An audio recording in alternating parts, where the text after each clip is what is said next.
দারুণ সুখবর, এই পথ যদি না শেষ হয়, রপর আবারও একসাথে পর্দায় ফিরছেন অন্বেষা মিশমি। বাঙালি দর্শকদের জন্য জি বাংলা থেকে স্টার জলসার পর্দায় একাধিক সিরিয়াল সম্প্রচারিত হয়। তবে কিছু কাহিনী এমন থাকে যা শেষ হয়ে গেলেও সকলের মনে থেকে যায়। এমনই একটি মেগা ছিল এই পথ যদি না শেষ হয়। গল্পে উর্মি অভিনেত্রী অন্বেষা হাজরার টুকাই বাবু ডাক আজও মনে আছে নিশ্চয়ই।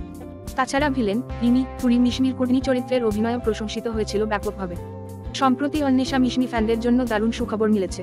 জানা যাচ্ছে আবারও পর্দায় ফিরছেন দুই অভিনেত্রী, তাও আবার একই সাথে। এই পথ যদি না শেষ হয়, একে অপরের চরম শত্রু হলেও বাস্তবে কিন্তু দুজনেই বেশ ভালো বন্ধু। মিশমি যখন ধারাবাহিক ছেড়ে দিয়েছিলেন তখন চোখে জল এসেছিল অন্বেষার। এমনকি সিরিয়ালের শেষ সম্প্রচারের পরেও বেশ কিছুদিন দর্শকেরা আক্ষেপ করেছিলেন।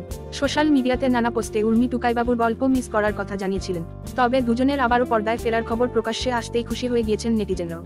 কিন্তু কবে থেকে দেখা যাবে তাদের, কোন চ্যানেলে? উত্তরে জানা যাচ্ছে নতুন মেগায় নয়, বরং জি বাংলার নতুন কুকিং শো রন্ধনে বন্ধন এর অতিথি হয়ে আসছেন অন্বেষা মিশমি।